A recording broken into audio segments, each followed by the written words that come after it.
Hey guys, I'm Jimit, and in this episode, I'm going to talk to you about circadian rhythm, your sleep wake cycle, and how light, food, and movement affect the quality of your life. Let's begin. I always considered myself a night owl. I always slept around 2 or 3 at night, and I never woke up before 10 or 11 in the morning. And then in the morning, everything was rushed. There was never enough time for self care, such as yoga, meditation, working out, or simply taking some time to plan out your day. Every day was more or less the same, where the mornings were rushed. I would wake up, eat breakfast, shower, and just head straight to work.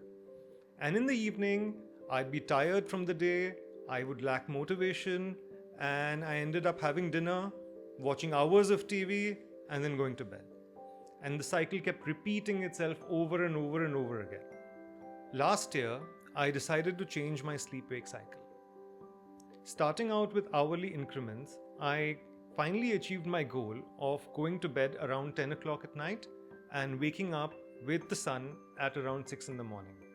And this was a complete game changer because it gave me a few precious hours in the morning where I could work out, I could meditate, just time for myself, and it had a positive impact on the rest of my day. The thing about time, there's an inherent timing to things in life. The day begins and ends, seasons change, time keeps marching on, relentlessly. Time has no concern for you. You cannot control time or bend it to your will, but you can align your life with time. Human beings have evolved with the planet. We wake when the sun rises and we go to sleep a few hours after the sun sets in the evening. This is how we align our life with the universe. Our internal clock. Our bodies have an internal clock that regulates our sleep-wake cycle. This process repeats itself every 24 hours. This internal clock has a master controller known as the suprachiasmatic nucleus, which resides in the hypothalamus region of the brain. When your lifestyle is aligned with your circadian cycle, health flourishes.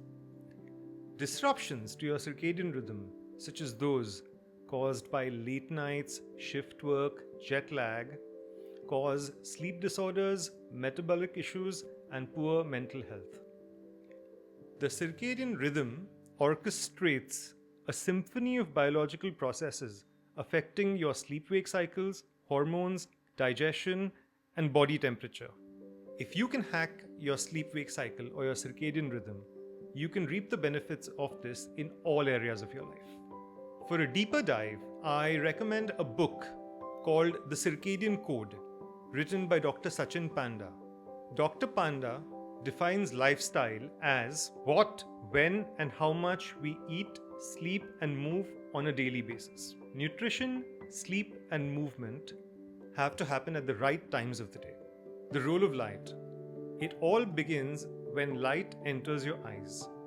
There are photosensitive cells in your eyes that are particularly receptive to the blue wavelengths in light. These photosensitive cells send a signal to your brain. Now, the interesting thing about these photosensitive cells is that they don't contribute to vision.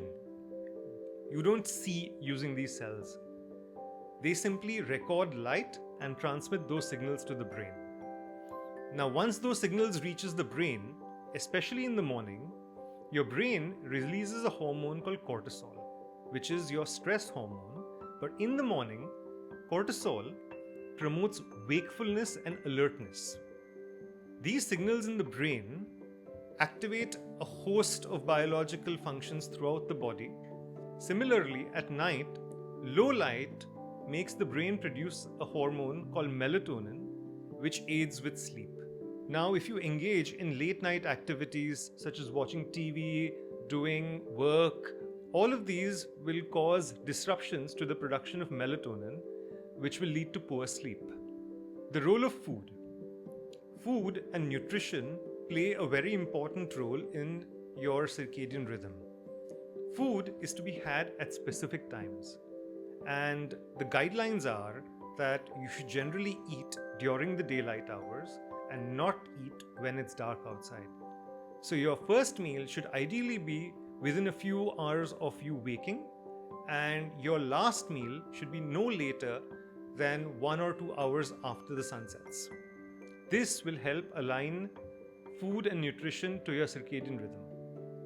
The role of movement, whether it's working out in the morning or it's yoga, Pilates, stretching, or simply going for a walk, all of these activities align your circadian rhythm. Now, your body is designed in such a way that it wants movement in the first half of the day, which is the early morning and afternoon hours, and wants to slow down in the evening hours. And you should try and get as much movement in the first half of the day as possible. This is how you align physical activity or movement to your circadian rhythm. Intense physical activity or workouts late in the evening or at night will disturb your nervous system and your circadian rhythm. So here are 5 things you can do to align your lifestyle with your circadian rhythm. Number 1, in the morning, step outside, get some sunlight into your eyes. It helps with wakefulness and alertness. Number 2, conversely, at night, dim the lights, let your body naturally wind down and relax, and enter into a state of sleep. Number 3, eat your meals within daylight hours, and the last meal of your day should ideally be 2 to 3 hours before your bedtime. Number 4, the first step in sleep hygiene is to wake up at the same time every morning and sleep at the same time every night. This is how you align your circadian rhythm. Number 5, in an ideal world, the best time to go to sleep would be around 10 o'clock at night, and the best time to wake up would be about 6 in the morning. I hope you enjoyed this episode. Thank you for watching.